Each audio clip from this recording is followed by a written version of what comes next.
আমরা পুজো দিচ্ছিলাম, তারপর হঠাৎই চারদিক অন্ধকার।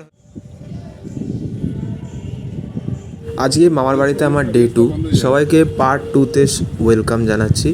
আজকেও আগের দিনের মতো সকালবেলা আমরা গাড়ি নিয়ে বেরিয়ে পড়েছি ড্রাইভিং শেখার জন্য। মামা ড্রাইভ করছে। তো আমরা ঘুরতে ঘুরতে আমরা বনমালীপুরে এসে গেছি, অনেকটাই দূর মামার বাড়ি থেকে। তো এখানে একটা খুব বড় ধাম আছে, ভাবলাম তোমাদেরকে ঘুরিয়ে নিয়ে আসি, তোমাদের এটা দেখানো হয়নি। তো চলো যাওয়া যাক। এখানে আরেকবার এসেছিলাম না?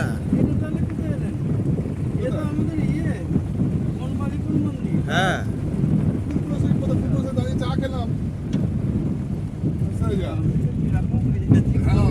মাথা কত ঘুরে যাবে, তাও তো দিনের বেলা, রাত হলে তো আকাশ কুসুম কোথায় চলে যাবে।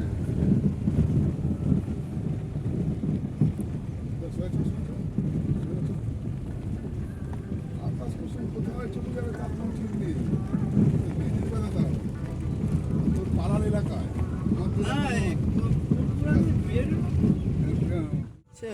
কোন দিক দিয়ে এলো আমি বুঝতেই পারলাম না, গাড়ি খালি চাইলে গেলাম।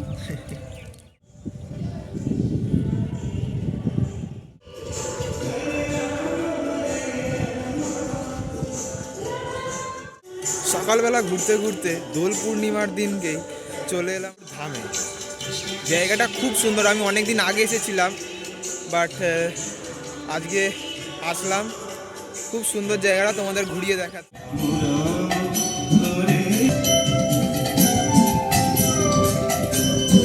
আমি এন্ট্রি করছি মন্দিরের মেন জায়গায়।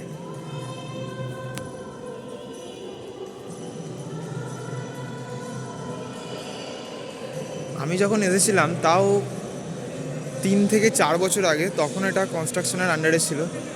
এখনও কিছু কিছু কাজ বাকি আছে, পুরোপুরি কমপ্লিট হয়নি। তো চলো,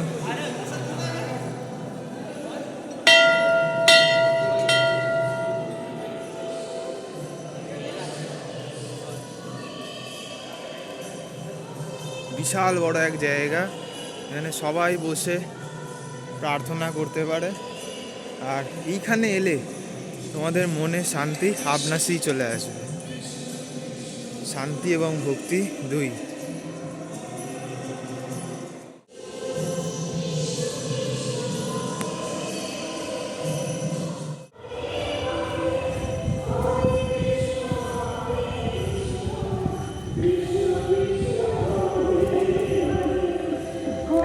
এক বিশাল জায়গা জুড়ে বিস্তৃত এই মন্দিরটি, তোমরা দেখলে বুঝতে পারবে।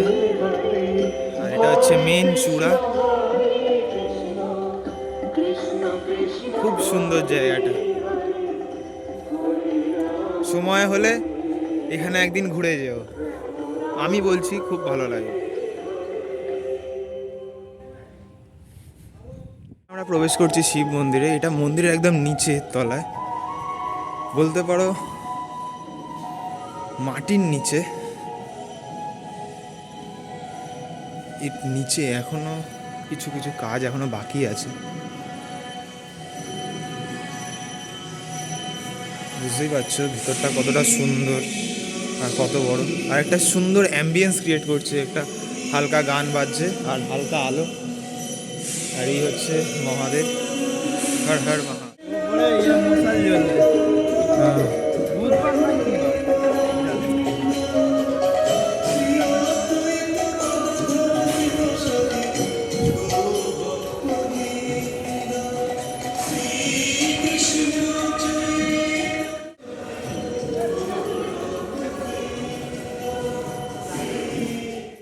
ব্লগারনির পক্ষ থেকে সবাইকে জানাই শুভ দোল পূর্ণিমার প্রীতি ও শুভেচ্ছা। সবাই খুব এনজয় করো, দোল ভালো করে কাটাও। বাট হ্যাঁ, অবশ্যই এটা মাথায় রাখবে, কোনো কুকুর বা কোনো পশু পাখির গায়ে যেন একদম রং লাগাবে না, ঠিক আছে? কারণ ওদের একটু প্রবলেম হয়। তো চলো, লেটস এনজয়।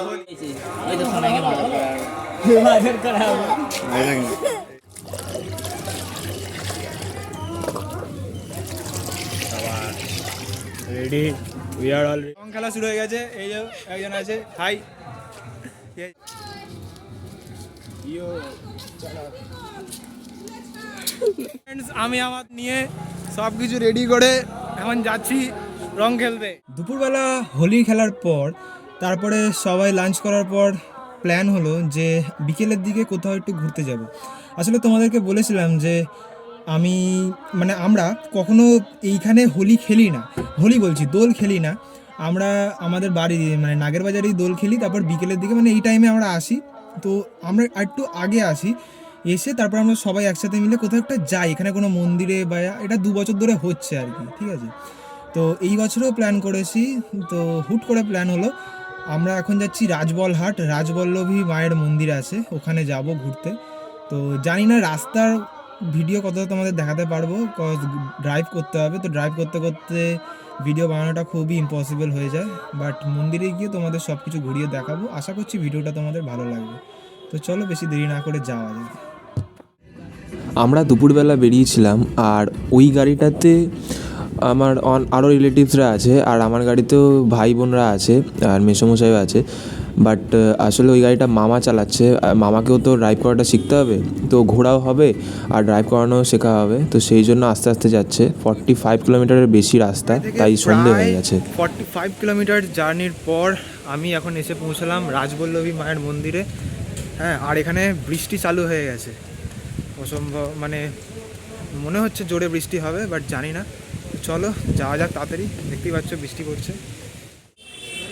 এটা হচ্ছে মেন গেট, এটা স্থাপিত হয়েছিল 1346 সালের 4ঠা আষাঢ়ে। এখানে তোমরা গাড়িও রাখতে পারো, গাড়ি পার্কিংয়ের জায়গা আছে।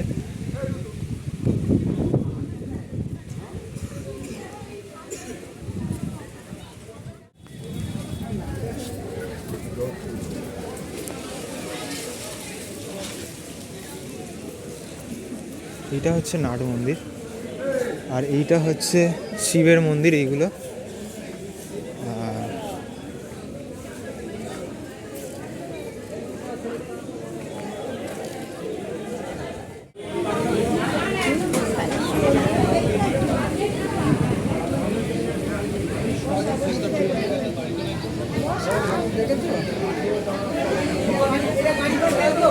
দিচ্ছিলাম, তারপর হঠাৎই চারদিক অন্ধকার, ওখানে কারেন্ট চলে গেছে, আর এখন জোরে ঝড় বৃষ্টি হচ্ছে। এদিকে তোমাদের 3টে মিলিয়ে এখানে 4টে মন্দির আছে শিব মন্দিরে, তা দেখাবো কারেন্ট এলে। কারেন্টটা চলে যাওয়ার জন্য সেইভাবে তোমাদেরকে মন্দিরটা ঘুরিয়ে দেখাতে পারলাম না অন্ধকারের মধ্যে, তাই আমরা বেরিয়ে এলাম। এখন চা খাচ্ছি, চা জোরে খেয়ে আমরা বৃষ্টি বেরোবো। হচ্ছে, এখন আমরা পেট্রোল ভরতে এসেছি গাড়িতে, এটা হয়েছে আর ওটা হবে। মন্দির থেকেই বৃষ্টি শুরু হয়েছিল, তারপরে যত রাস্তা আসতে থাকছিলাম আরও বৃষ্টির তেজ বেড়ে গেছিলো। বাট এই ফার্স্ট আমার লাইফের একটা খুব সুন্দর ড্রাইভিং এক্সপিরিয়েন্স হলো, মানে রাস্তাটাও এত ভালো লাগছিলো আর ওয়েদারটাও খুব সুন্দর ছিল। বৃষ্টি পড়ছিল বাট খুব ভালো লাগছিলো। দুদিকে যত দূরই দেখতে পাওয়া যাচ্ছে শুধু অন্ধকার, ফাঁকা মাঠ, আর সামনের দিকে একদম ফাঁকা, গাড়ি ঘোড়াও সেরকম নেই। ওই রাস্তা দিয়ে শুধুমাত্র 2টো গাড়ি আমাদের যাচ্ছিল, আর মানে খুব ঝড় চলছিল, আর বৃষ্টির মধ্যে বেশ ভালো লাগছিলো, বিদ্যুৎ চমকাচ্ছিল সামনে, বেশ একটা আলাদাই ভালো লাগছিলো। তো যাই হোক, এভাবেই আমরা সাবধানে বাড়ি এলাম। তো আসছি পার্ট 3-তে, এটা ছিল পার্ট 2। ভিডিওটা কেমন লাগলো অবশ্যই তোমরা কমেন্ট করে জানিও। আজকের জন্য গুড বাই।